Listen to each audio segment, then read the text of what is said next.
Allez, ravi de vous retrouver pour un nouveau numéro de Ça vaut le coup sur Boursorama, l'émission qui donne du sens à votre épargne. Aujourd'hui, on se demande si les politiques monétaires des banques centrales sont ou ne sont pas green. Bonjour Alain. Bonjour. Alain Pitous, donc, parce que la Fed et la BCE, on le sait, en font toujours plus, elles interviennent toujours plus depuis maintenant plusieurs décennies pour soutenir nos économies quand on en a besoin. En tout cas, quand le besoin s'en fait sentir, notamment en temps de crise, avec toujours ce même mécanisme, injecter des liquidités, faire tourner la planche à billets, racheter les actifs. Et au final, on a un bilan des banques centrales, c'est le point de départ, qui explose. Oui. On est à plus de 7 500 milliards de dollars pour la Banque centrale américaine, plus de 7 000 milliards d'euros pour la Banque centrale européenne. Effectivement, il y a une tentation qui est très grande, c'est de dire, vous achetez des actifs avec cet argent, pourquoi vous ne l'utilisez pas pour orienter l'épargne, enfin pour orienter ces flux financiers vers des actifs verts. Voilà. Mais pour le moment, les banques centrales sont un peu réticentes à faire ça parce qu'en fait, c'est pas vraiment dans leur mandat. C'est-à-dire qu'aujourd'hui, elles ont... Non, mais c'est même pas dans leur mandat du tout, pardon. Alors, c'est pas dans le mandat des banques centrales aujourd'hui, même si c'est pour la bonne cause de financer la transition énergétique. Alors, effectivement, mais si vous avez noté depuis 10 ans, le mandat des banques centrales a été assez élastique. Donc, effectivement, on pourrait imaginer que cet argent, encore une fois, serve à ça. Mais pour le moment, encore une fois, vous avez raison de le dire, ce n'est pas dans leur mandat explicitement. Parce que c'est une réalité, il se trouve que la crise pandémique a entraîné une accélération de cette transition énergétique, notamment en Europe. Et donc, les banques centrales réfléchissent à comment est-ce qu'elles pourraient verdir leur action. Oui, alors déjà, il y a une prise de conscience. Alors je pense que ça aussi, c'est quelque chose qui est tout à fait récent, parce qu'on n'y aurait jamais imaginé, remettez-vous 10 ans en arrière, 2010, 2008, 2011, les grandes crises monétaires en zone euro, on n'aurait jamais imaginé, ne serait-ce que d'évoquer ce sujet-là dans un discours. Là, aujourd'hui, c'est rentré dans le discours des principaux leaders des banques centrales. C'est déjà dans le discours. C'est déjà dans le discours. Alors après, il y en a deux qui sont intéressantes à regarder. Alors, oui, les choses évoluent plus vite. Oui, alors il y en a deux qui sont un peu précurseurs. C'est la Banque centrale anglaise. Voilà, qui, elle, a déjà commencé à réfléchir et à prendre un certain nombre de mesures par rapport à ça.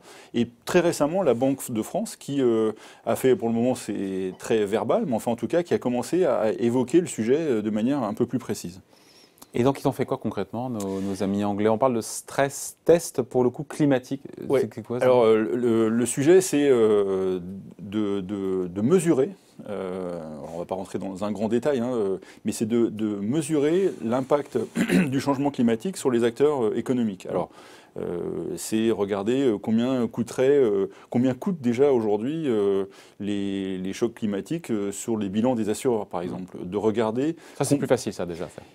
Donc, quelque part, ouais. Sur les assureurs, c'est plus facile que sur... Oui, mais il y a une arborescence de cas qui rendent les choses extrêmement complexes à analyser, parce qu'il y a des moments c'est positif, des moments c'est négatif, c'est pas forcément simple. Le deuxième sujet, c'est la transition. Combien va coûter la transition? Par exemple, pour un acteur automobile, on voit bien qu'il va falloir changer sa manière de produire pour faire d'autres véhicules que ceux qu'ils font aujourd'hui. D'autant qu'il y a des amendes très fortes en Europe. Exactement, ça fait partie des éléments. Alors en fait, ça consiste en quoi? Ça consiste à traduire en éléments financiers ces différents impacts potentiels de changement climatique. Ouais. On ne s'éloigne pas, pardon, un petit peu quand même des missions premières, j'y reviens, des banques centrales. Oui, alors c'est vrai que quand on réfléchit comme ça, on se dit effectivement, bon, pourquoi aller acheter des actifs verts, mais quand on regarde les impacts et quand on voit un peu le discours de la Banque centrale qui a commencé à mesurer ces choses-là, là on se rend compte que ça devient matériel. Pourquoi?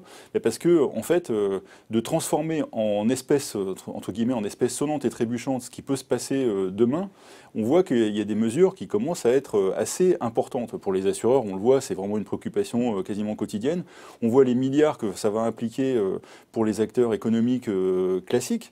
Et puis on voit aussi des choses qu'on n'imaginait peut-être pas forcément et qu'on ne mesurait pas forcément encore aujourd'hui. Il y a des études qui commencent à circuler sur, par exemple, la baisse de productivité induite par des températures un peu élevées. Et on se rend compte... Phénomène facile à comprendre. Oui, pour surtout des mortels. Oui, on l'a tous vécu. Il fait chaud. Donc, non, mais c'est mesurable, c'est palpable. C'était des choses. Bon, avant, il y avait 3 jours de canicule sur l'été en Europe. On est rendu à une quinzaine, vingtaine de jours et qui vont de mi-juin à septembre. Donc, on commence à mesurer des choses comme ça.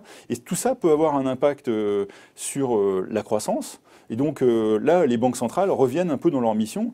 C'est des facteurs de déstabilisation économique. Donc, encore une fois, les banques centrales se projettent et se disent, eh bien, notre rôle peut aller aussi vers ça. Et elles feraient quoi concrètement, Alain, ces banques centrales? Vous le disiez, acheter uniquement pour le coup des actifs, ne financer que des actifs de sociétés qui sont clean, qui sont dit autrement aligner sur les accords de Paris, Ouais. Et ne plus financer celles qui ne le sont pas. Et là, on se dit, mais est-ce qu'il n'y a pas un aléa moral? Est-ce qu'il n'y a pas un risque de distorsion, pour le coup, financière dans le financement des boîtes? Ouais, alors je pense que ce qui est, outre leur Et puis, mandat... il n'y a pas unanimité, encore une fois, au sein de la BCE là-dessus. Oui, c'est ça. Aujourd'hui, et le problème que vous évoquez est vraiment exactement celui-là. C'est cette problématique de distorsion des marchés financiers. C'est-à-dire qu'en fait, ils achètent des obligations, outre les emprunts d'État, ils achètent des emprunts privés. Donc acheter des émetteurs qui sont alignés avec les accords de Paris, il faut encore pouvoir le mesurer, il faut que ça soit très concret, il faut que les normes soient parfaitement affichées. Et puis, ça sanctionnera effectivement ceux qui ne sont pas alignés, encore une fois, sur des normes bien définies. Donc, il y a cette crainte aujourd'hui d'aller trop vite en besogne et de faire une distorsion dans le marché.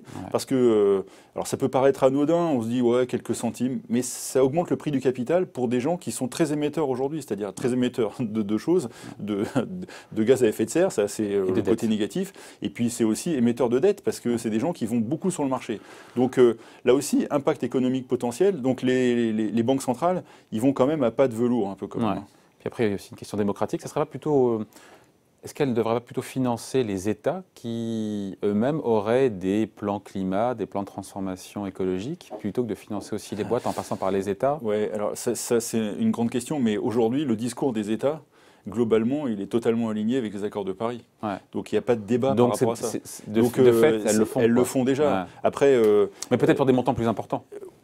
Oh, mais c'est déjà, on est déjà sur des montants, 7 000 milliards, on est rendu à... Enfin, sur 7 000 milliards, tout n'est pas green. Non, bien sûr, puis il y a les emprunts d'État, etc. Mais s'ils se mettaient à rouler les actifs en privilégiant des États et des entreprises qui sont alignés avec les accords de Paris, déjà, c'est encore une fois, comme vous dites, ça fait un aléa moral. Aujourd'hui, c'est pas suffisamment étayé sur le plan technique pour le faire. Donc il y a vraiment cette phase, la technique, l'alignement de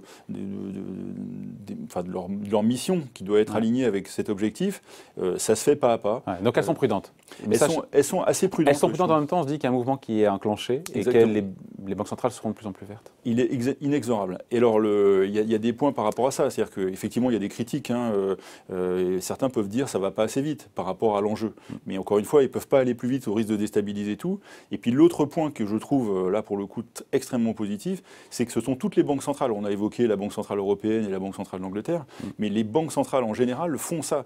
Et il y a un changement politique aux États-Unis il y a peu de temps. La Banque centrale américaine a adhéré à cette association des banques centrales qui va dans ce sens-là. Donc, je pense que, et c'est ça pour moi le point essentiel, c'est qu'ils y vont de manière très prudente, de manière normée, en faisant extrêmement attention. Mais résolument. Mais ils vont y aller de manière très claire. Donc, c'est incitatif pour les entreprises. C'est-à-dire que ceux qui sont à l'écart de ça, vont rencontrer à un moment donné des difficultés de financement parce que les banques elles-mêmes sont pointées sur leurs investissements et sur les dettes qu'elles accordent, donc les emprunts qu'elles accordent. Donc tout ça, ça coince vraiment complètement les émetteurs et les Européens ont une chance, c'est d'être leaders dans ce phénomène-là. Regardez ce temps d'avance qu'on a. Voilà. Après, l'autre point, la Banque centrale, je finis là-dessus, l'autre point, parce que c'est une ouverture par rapport à aujourd'hui, c'est que les banques centrales sont aussi réticentes par rapport à ça, parce qu'elles disent, allez les États, faites les efforts vous-même aussi. Et vous évoquiez tout à l'heure le fait de pousser les États. Là, je pense qu'ils sont en train également de pousser. Là, les États ont commencé à faire ça sur la taxe carbone, qui est, je pense, et c'est unanime, une manière simple aussi de mettre on a vu les dégâts politiques que ça a pu faire en France. Pardon, on sort du sujet, mais c'est à manier avec précaution, cette taxe carbone. Parce qu'on peut pas. Alors c'est ça aussi qui est intéressant, c'est qu'on peut pas présenter les choses juste sur ça. C'est-à-dire que cet argent, à quoi il doit servir? Si on fait une taxe carbone, ça doit servir à financer la finance verte au sens large du terme et les investissements réellement verts. Et puis ça doit aussi donner une capacité pour financer les plus démunis, pour qu'ils puissent accéder aussi au développement. Exactement. Allez, explication signée Alain Pitous, directeur de la finance responsable chez Ophi AM. Merci beaucoup Alain. Merci. Et évidemment, rendez-vous la semaine prochaine pour un nouveau numéro de Ça vaut le coup sur Boursorama.